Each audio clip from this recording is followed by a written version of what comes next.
A long time ago, in a small town, there lived a young man named Enobong, who was a hardworking and ambitious young man who had always dreamt of building a life filled with love, stability, and success. Enobong was very wealthy and recently returned back from Europe after years of dedication to his career. He felt it was the right time to settle down and get married.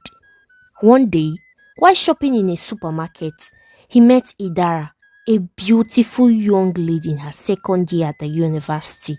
The very first day he met her, he fell in love with her as they exchanged numbers and began to talk frequently. Idara was everything Enobong had been looking for.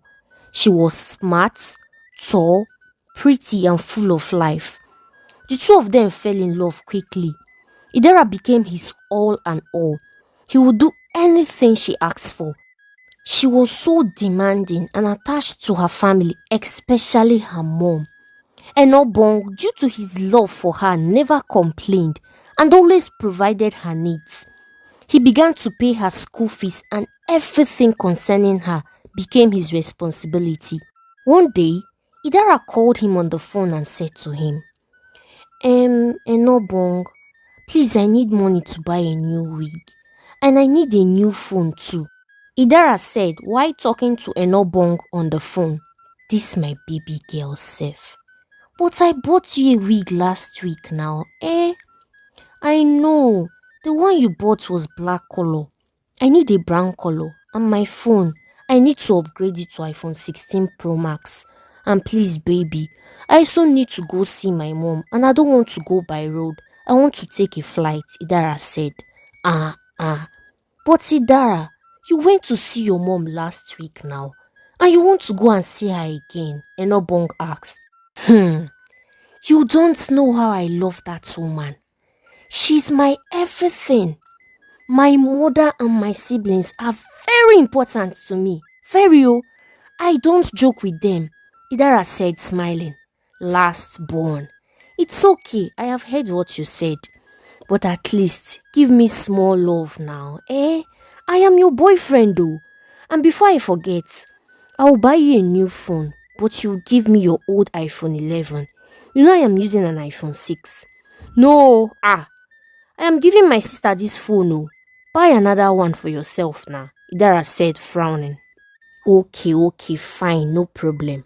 You know you're my sugar king. Anything you want, you can do, Enobong said, ending the call.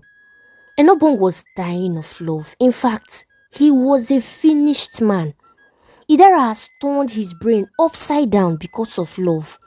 He would do anything she wants just to make her happy. After 5 months of dating, Enobong proposed to Idara, who was so happy and accepted his proposal. Oh my God, Enobong, you never cease to surprise me. I will marry you, Idara said so excitedly as she accepted the ring. But there is something very important I want to tell you, Idara said smiling. You know I don't joke with my family, especially my mom. Enobong, promise me you will take care of my mom. And I also want you to send my elder brother abroad so he can go there and start up a business. And my elder sister too. I want you to start up a business for her, Idara said, looking at Enobong, who smiled and said to her, you know that's not a problem. I am capable, eh? You don't have to worry, he assured her. Idara hurriedly went to her mom to tell her about her engagement. Madam, hold that your excitement first and sit down. What I am about to tell you now, nobody told me, not even my mom. So open your ears and listen, Idara's mother said. Your husband is not your family, oh. In fact, even your children are not your family. If anything is to happen now, the man you call your husband won't even come out and do anything for you. I am talking out of experience. You know what your father did to me before he died now, said, looking at Idara, who then smiled and said to her, Mama, you don't need to tell me.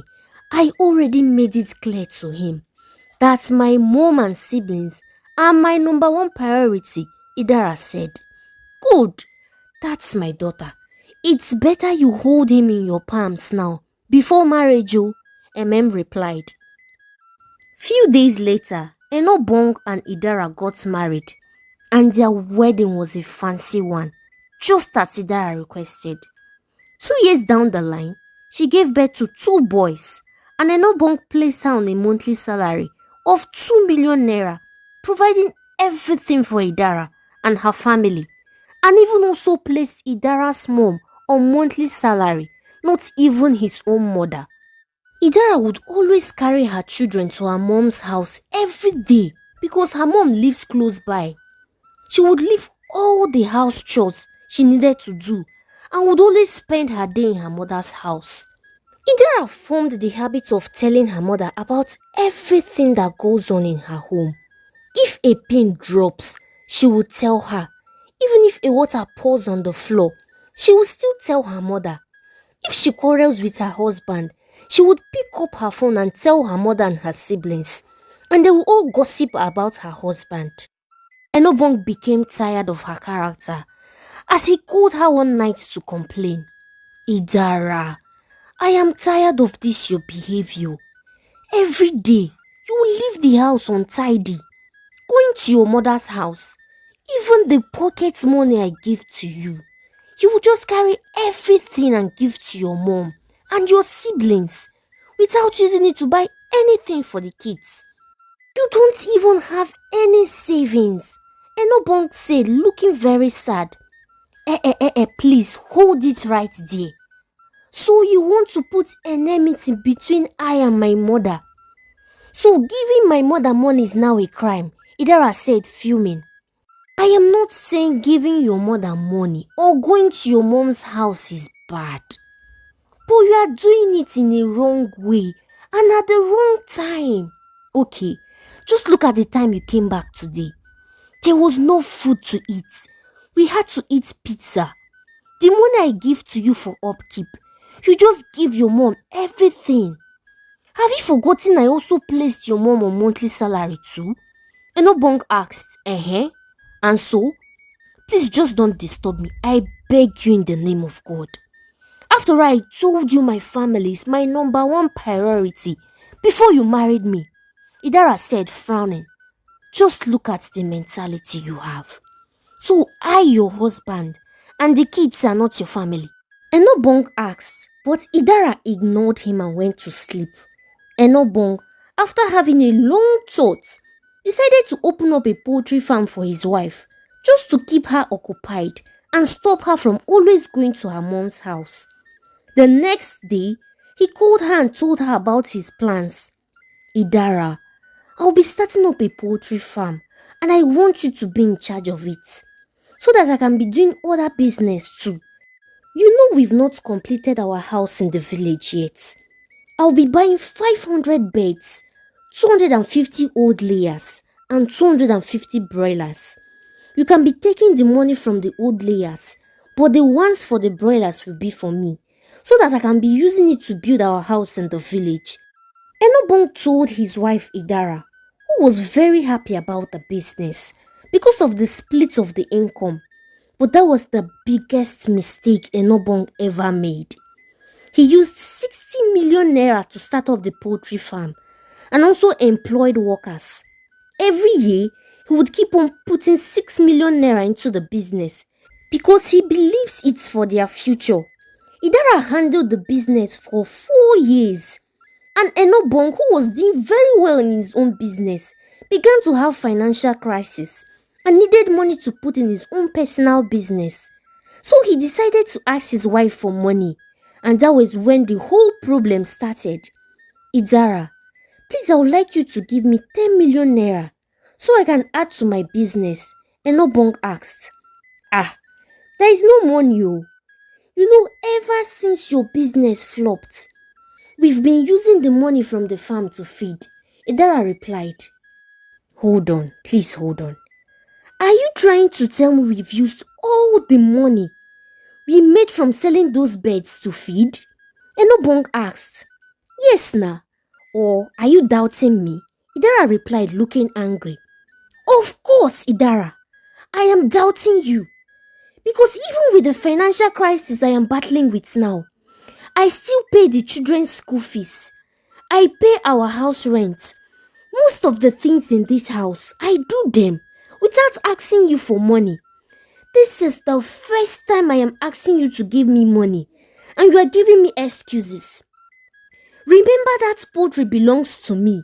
You are just managing it for me. Enobong said, sounding very angry. Even the other day, I told you to send my sick mom money so she could go to the hospital. But you refused, saying there is no money. Enobong, I said there is no money.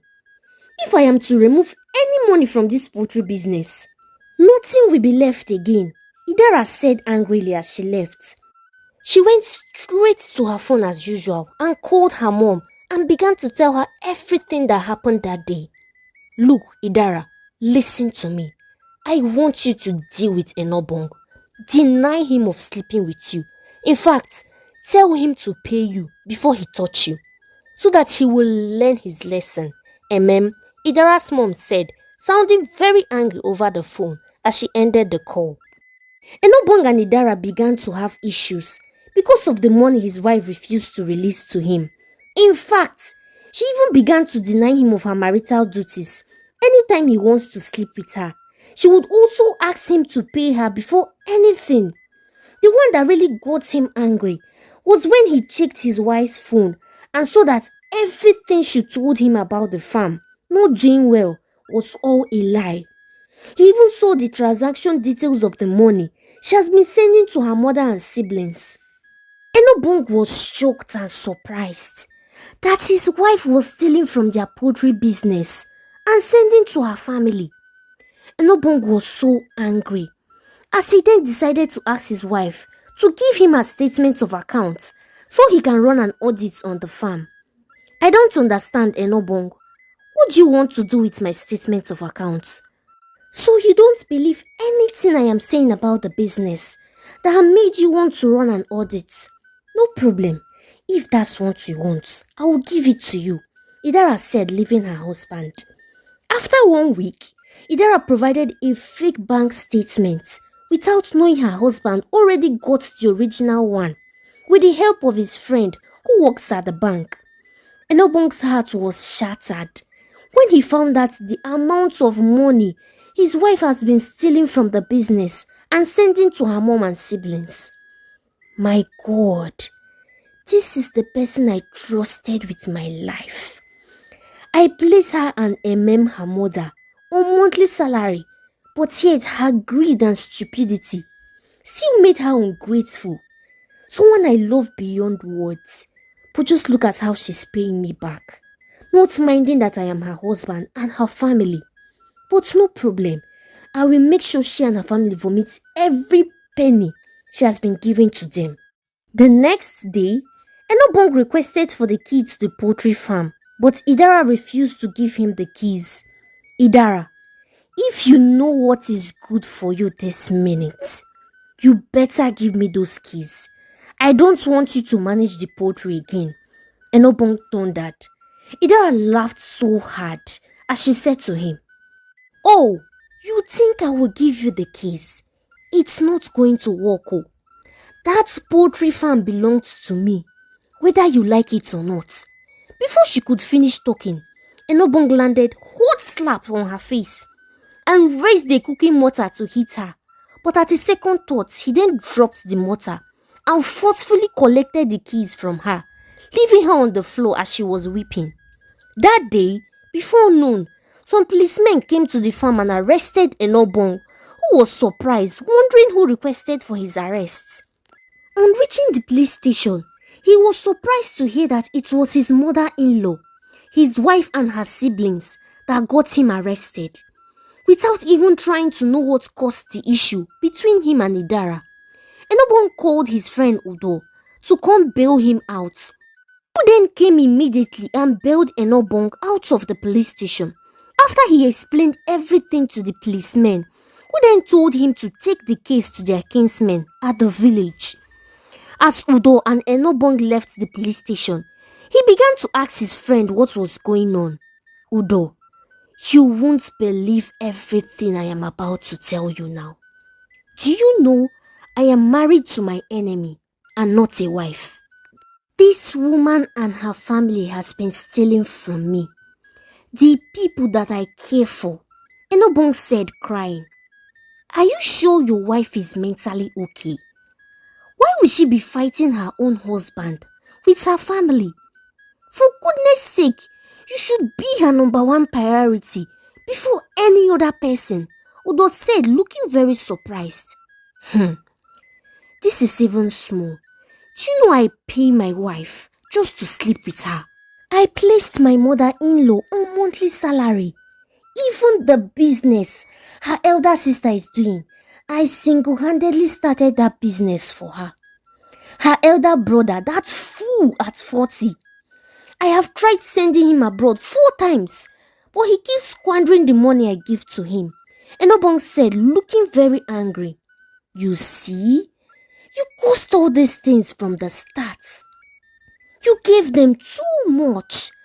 I am not saying helping your in-laws is bad though, but there should be a limit. Anyways, just make sure you report her to your kinsmen and collect every penny she has stolen from you, Udo said. On reaching home that day, Enobong found out that his wife has already packed her things and left with their 2 sons and one of his cars. She even took his gold and left too. Enobong, without being told, already knows she went to stay with her mother and siblings. Enobong then fixed a meeting with his wife's kinsmen to settle their issue. On the day of the meeting, Idara's mother did not even allow Enobong to speak, as she kept on insulting him, calling him a woman beater for beating her daughter. The kinsmen then asked Enobong to explain everything to them and what really happened.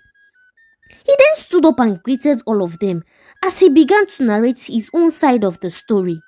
You all won't believe me if I tell you that Idara here collects money and makes timetable for sleeping with her. If I must sleep with my wife, I must pay her and follow the timetable. Last 2 years, Idara stabbed me with a knife on my back just because I refused to give her money to change her car. I kept it a secret and did not tell anyone.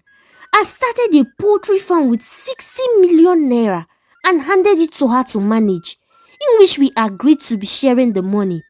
But ever since I started that business, my wife has never given me any penny. All I just want from her is to give me all the money she took from the farm. That's all, Enobong said, sitting down. Everyone was shocked by everything he just said. But Idara stood up and debunked everything he said. And even her mother, even added more salt and maggi to the lies. Enobong, on seeing how the whole situation was going, decided to leave everything in the hands of God as he angrily left the meeting. Idara, you see what I have been telling you. Your husband is not your family. Just look at how he came here to disgrace you, just because of a common poultry farm, said, looking at Idara. Mama, thank God, I listened to you and be saving all those money in your bank accounts, Idara said, smiling. Enobong returned back home and went straight to his friend's house, who asked him how the meeting went. Why are women like this? Why? Enobong said with tears flowing down his eyes. I take very good care of my wife and in-laws, more than I even take care of my own mother. I saw her through school, gave her everything she needed, but just look at how she's repaying me back. She worships her mother like a god and do everything she tells her to do. Like it's not even making sense at all. How can her own family be more important to her? Not even me and the kids. Do you know she never buys anything for the kids with her money, except I give her money too. In fact, she can do anything she wants. I don't care anymore. Let God be the judge and judge the both of us. I just don't want anything that will give me headache at all, Enobong said. Just calm down, okay?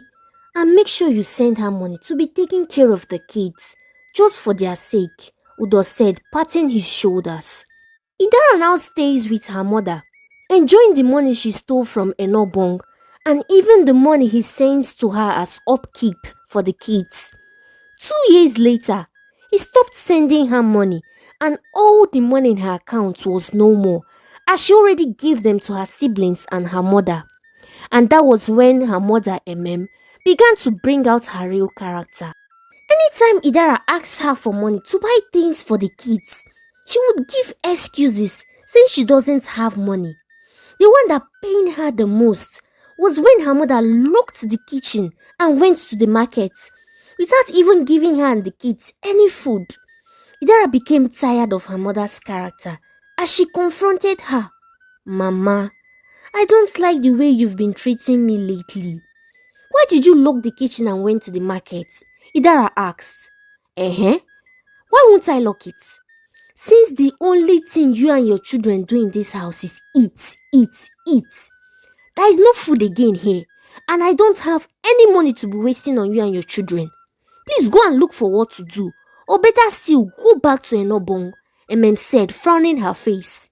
Idara was so surprised to hear her mom say all those things. Mama, what happened to all the money I transferred to your account, And besides, are you not the one that advised me to leave my husband? Telling me he's not my family, Idara said, sounding very angry. Idara, are you a baby? So if I tell you to put your hand inside fire, you will do it. I said your husband is not your family, but did I ever say you should maltreat him? You better look for what to do, lazy girl, said as she left Idara, who was very shocked. What have I done to myself? Oh? Just look at the mess I landed myself into because of my mother's advice. Just look at the person I fought so hard to prioritize. She now sees me as a burden. What am I going to do now? Is it my siblings that will ask for money to start up a business now and they will help me? They won't even look at my face. Idara, in this moment, realized the gravity of her mistake. She had been so focused on her family of origin that she had neglected the new family she had created with Enobong. The stability, the love and support her husband had provided became glaringly apparent in his absence. Should I go and ask Enobong to forgive me? But I really wronged him. Someone that genuinely loved me and did nothing wrong to me. Anyways, I'll just go and try my luck. The next day, Idara went to Enobong's house to ask for his forgiveness. When she reached there, immediately she saw him. She fell on her knees and began to weep, begging Enobong to forgive her. He looked at her from head to toe. Idara looked so tattered. Her hair was unkempt. She looked so skinny. After staring at her for some minutes, he felt pity for her, but immediately remembered what she and her family did to him. Madam, what are you doing here? So you came to know if I am dead, so you can take my remaining properties, Idara? Please forgive me. I am truly sorry. I regret everything I did to you, Idara said, crying. Well, for your information, I am not willing to take you back. I have endured enough heartache and betrayal from you. Please, just go and leave me alone. And by the way, what about my kids that you refused to allow me see? Enobong asked, looking angry. They are fine. They've been asking about you and wants to see you, Idara said. Enobong, seeing how desperate Idara was, then decided to use the opportunity to take the kids away from her. He then told her to bring the kids, in which she accepted without arguing. After she brought the kids to stay with Enobong for some days, Enobong took his kids and relocated to another state without telling Idara. When she found out, she was so devastated and ashamed of herself, telling herself she deserves everything that is happening to her. Idara decided to face her mistakes. She started a little business with the small money that was remaining in her account. She began frying akara and selling them by the roadside to survive. Each day, as she stood in the hot sun cooking hot akara, she thought about the love and the security she had thrown away. As time passed, Idara's once beautiful hands and skin began to rough from labor, and her heart heavy with regret. She had learned her lesson the hard way. She realized that no amount of money could replace trust, love, and the peace of mind that came with a good relationship. Hi besties! We've come to the end of this interesting story. Hope you enjoyed it and learned something from it. Thank you so much for watching to the end. I really appreciate your support and time. I would like to know what you think about this story. Do you believe your partner is your family? And when you face crisis, who do you run to first? Your partner or your relative? Let me know in the comment section. And do you think Enobong did the right thing by refusing to forgive Idara and let go of the past? Let me know in the comment section. Please and please, if you haven't subscribed to my channel, please do it, it's free. And remember to share my videos to your loved ones. And support our channel by liking our videos too. Thank you so much for stopping by. I'll see you in our next story. Bye. Mwah.